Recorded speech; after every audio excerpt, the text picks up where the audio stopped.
मेरे सहयोगी तंसीम हैदर भी इस वक्त तमाम जानकारी के साथ उस अस्पताल के बाहर मौजूद हैं जहां पर इस वक्त सिंगर मूसेवाला का पोस्टमार्टम किया जा रहा है। तंसीम, कब तक पोस्टमार्टम की रिपोर्ट आएगी और इस पोस्टमार्टम की रिपोर्ट से क्या कुछ चीजों से पर्दा हट पाएगा, ये साफ हो पाएगा कि आखिरकार किस वेपन का इस्तेमाल किया गया? हालांकि बुलेट से भी ये साफ हो गया है, लेकिन किन किन बातों पर इस पोस्टमार्टम रिपोर्ट से तस्वीर साफ हो पाएगी?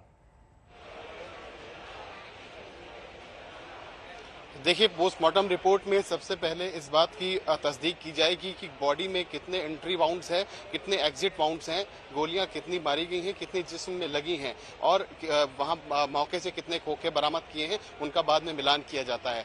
हाँ, ये पता चल जाएगा कि उनको कितनी गोलियां लगी हैं और कहाँ कहाँ पे वो गोलियां लगी हैं। जहां तक इस गैंग वॉर का सवाल है, मैं ये बताता चलूं कि ये दो गैंग हैं, ये करीब 2015 से इनकी राइवलरी लगातार चल रही है। जैसे हम एक जमाने में देखते थे कि मुंबई में अंडरवर्ल्ड सक्रिय एक बार हुआ और अचानक से वहां पे कई जो बॉलीवुड की हस्तियां हैं उनके साथ एक्सटॉर्शन हुआ, कई मर्डर भी हुए। तो वैसे ही ये पंजाब की जो सिंगर्स की जो एक बड़ी म्यूजिक इंडस्ट्री है, उस पे भी जो गैंगस्टर्स हैं उनका एक बड़ा वर्चस्व रहता है। और ये जो दो मामले हैं, जो दो गैंग हैं, एक इसमें एक लॉरेंस बिश्नोई का गैंग है और गोल्डी ब्रार उसका साथी है। गोल्डी ब्रार बताते हैं कि कनाडा में है और इन लोगों ने इस पूरी साजिश को अंजाम दिया, नहीं अंजाम दिया बल्कि बाकायदा बयान जारी करके इसकी जिम्मेदारी भी ली कि हमने मिद्दू खेड़ा के कत्ल का बदला ले लिया है। तो जाहिर है कि पुलिस की अब ये कोशिश है कि गिरफ्तारियां की जाए, लेकिन जिस तरीके से फायरिंग हुई वो ट्रेंड देखने को मिलता है जिसमें लगता है असॉल्ट राइफल का भी इस्तेमाल किया गया है, 9mm का इस्तेमाल किया है, .38 का इस्तेमाल किया गया है,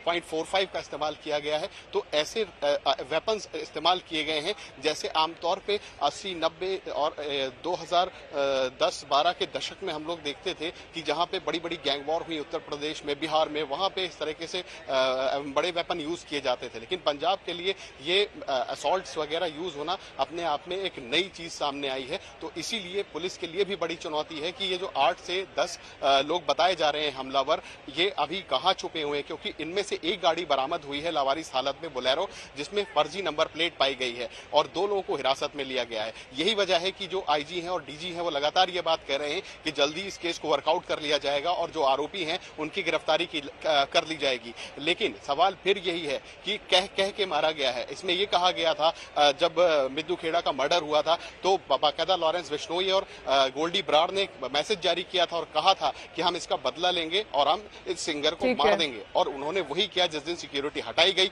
उस दिन बाकायदा अपने लोग भेजे और उनका सरेआम कत्ल करवा दिया।